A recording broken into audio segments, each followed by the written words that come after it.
It's August 11th, 4 in the afternoon on a Monday here in Korea. Live from Seoul, I'm Na Hyun-kyung. Our top story this afternoon, South Korea has reached out to North Korea proposing high-level talks next week. Seoul's unification ministry says the offer was made this Monday morning and calls for talks over a possible resumption of reunions for families separated by the Korean War, as well as other issues of quote-unquote mutual concern. South Korea would like to hold the reunions in time for the North Korean, or Korean rather, Thanksgiving holiday or Chuseok, which starts the first weekend of September. The South proposed the talks for August 19th at the border village of Panmunjom, but added the date could be adjusted upon Pyongyang's request. If held, it would be the second high-level meeting between the two Koreas since President Park Geun-hye took office. And before that announcement was made, the South Korean government had said it will provide North Korea with more than $13 million in humanitarian aid through two international organizations. The Unification Ministry said it will use the Inter-Korean Cooperation Fund to offer $7 million worth of nutritional assistance to mothers and children in the North via the World Food Program. It's the first time since 2007 that Seoul has offered aid to Pyongyang through the UN agency. South Korea also pledged $6.3 million in medical aid through the World Health Organization. And meanwhile, top foreign diplomats in the ASEAN region have spoken with one voice in urging North Korea to end its missile and nuclear threats. That was at the annual ASEAN Regional Forum, which came to a close on Sunday. Our Foreign Ministry correspondent Hwang Sang-hee has the details. The foreign ministers at this year's ASEAN Regional Forum in Myanmar lobbed strong criticism at North Korea over its recent string of provocations, which include missile launches and threats of another nuclear test. The top diplomats urged Pyongyang to adhere to the UN Security Council resolutions. Most foreign ministers agreed that tensions on the Korean peninsula stem from North Korean threats and its nuclear weapons development, and said it was a grave violation of UN Security Council resolutions. But Pyongyang repeatedly justified its nuclear weapons program, blaming what it calls Washington's hostile policies and its joint military exercises with Seoul. Our nuclear deterrence exists because of the United States' endless hostile policies, its military pressure and nuclear threats that date back over 50 years. While the top diplomats from the two Koreas did not hold individual talks, North Korea did engage in bilateral meetings with Japan and China. Seoul, Washington, and Tokyo vowed to take a stronger and more coordinated stance against Pyongyang. But with no breakthrough deals reached at the ASEAN Forum, the possibility of fresh tensions on the peninsula remains, especially with the start of joint military drills between South Korea and the U.S. on August 18th. Hwang Sang-hee, Arirang News.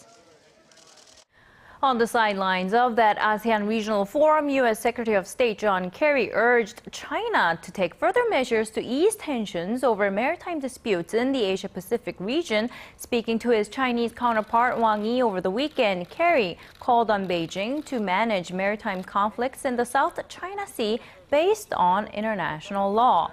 The Chinese minister, however, rebuffed Kerry's proposal, saying Beijing needs to protect its regional sovereignty. The South China Sea has been the center of long-standing tension in the region, with territorial disputes between China and Vietnam, as well as other Southeast Asian countries like Malaysia, the Philippines, Indonesia, and Taiwan. Washington's airstrikes in Iraq, the deepest U.S. involvement in the region since 2011, are helping Kurdish troops fight back against Islamic State militants. Iraqi Prime Minister, who is partly blamed for the crisis, is refusing to give up power. Our Shin Se-min has the latest. Iraqi Prime Minister Nouri al-Maliki is not denying calls to step down. He's taking in. During a speech on state television Sunday, Maliki said he will not drop his bid for a third term in office and intends to file a complaint against Iraq's new president for violating the constitution for political gains.